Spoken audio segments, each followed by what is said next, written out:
My name is Sarah Ravinder, and I'm here today to talk to you about standpoint theory. So everybody from all over the world is shaped differently from their beliefs, their values, the way they behave, and sometimes not. It doesn't even have to be someone across the world from you. It can be someone who has the same demographics as you. Today, in America especially, we are always finding ourselves having debates about controversial issues.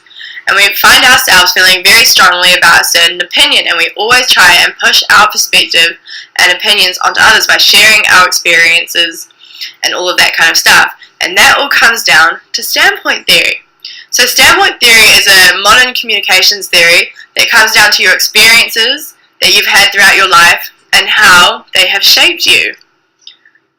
So it pretty much explains why a person behaves the way they do or feels about something the way they do because of all the things that they've experienced in their life. For example, like this picture. One person is very small and says it's deep, and the other person is very tall and says no it's not. And both of them have different standpoints and experiences in this puddle of water, so therefore their opinion on the matter is different. Standpoint theory claims that people of like lower hierarchy or lower situations have a better understanding, have a better standpoint than those with power because their experiences are more open, but we'll get into that. So the history of standpoint comes from a German philosopher called Georg Hegel, and he was his interest began looking at the relationship between a master and a slave. So he was fascinated between the relationship that the two shared, and the perspectives that they had. So if you think about it, a slave, he knows everything about his master. He knows when his master's going to eat, when he's going to bed, what time he goes to work, how he likes to eat, all that kind of thing. So he knows a lot about the perspective of the master because he has to look and think from the master's perspective of what he wants.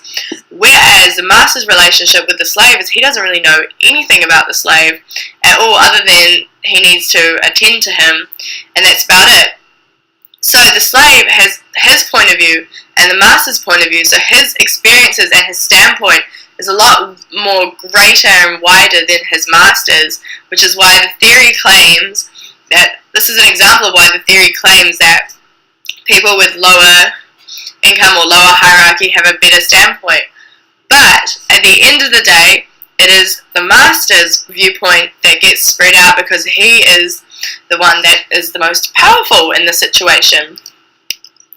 So that happened in the 1800s, I believe, and so it went further to be developed by the feminism standpoint.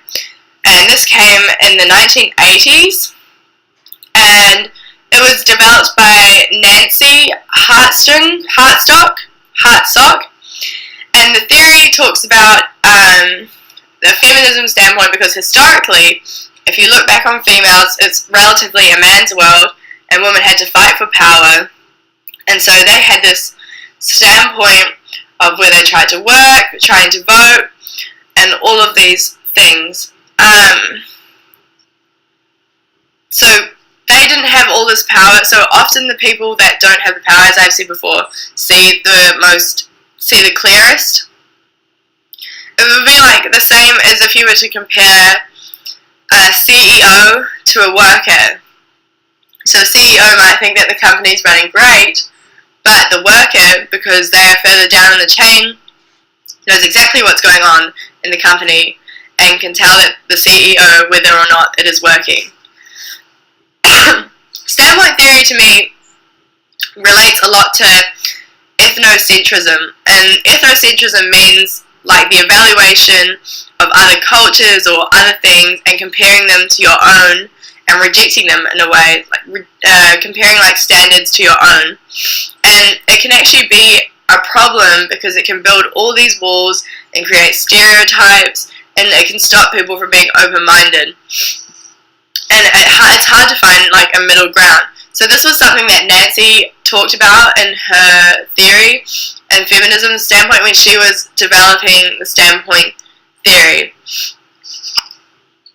So here is another example.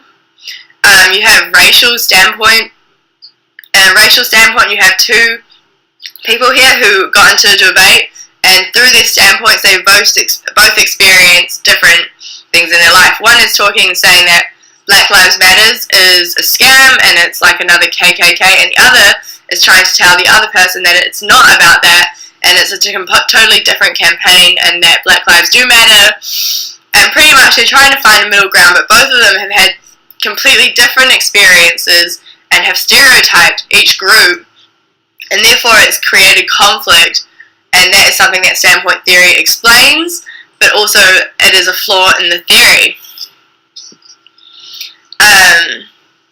A lot of the time, if you look historically, especially African Americans in this country they feel like they are discriminated against, judged, treated unequally, and then they feel like people fear them, and all sorts of things. So this changes their standpoint, excuse me, or their view when talking to someone who is white, or vice versa, if a white person feels that way, talking. So it's just created all these barriers, and it causes an issue.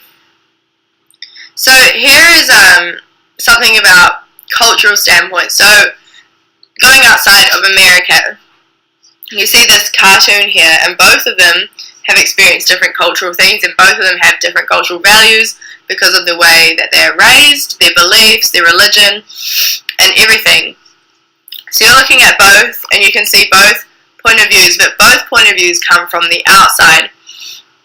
And that's one thing that standpoint theory kind of addresses, that issue that you have two people who are looking from the outside and in, and they're both not sharing their experiences but thinking, and again it's created this barrier, which is like a really big flaw of standpoint theory. So you have two people looking from two different vantage points. So going back to lower status viewpoints, here you have somebody who has too much food and is throwing it away, and you have someone who's looking for food. So this person might believe that the economy or whatever it is causing to have much food is not broken, and that everything is good and well and nothing needs to change because life is good. But then you have somebody who believes life is not good and there needs to be a change. But in the end, and he looks, and okay, let me explain. So he's looking at this man, let's say, as like a rich person, somebody he wants to be, and somebody he's looking towards as a goal. Let's say this poor person's looking at him. So he's looking from his perspective, and this is like another reason why it is a claim that like lower status viewpoints are more powerful, because obviously you want to have lots of money and be well off and not be struggling to find food. So he's looking at his point of view, looking at all of his things, because usually in life you're looking up and towards a goal. You're not looking back or looking down at something you don't want.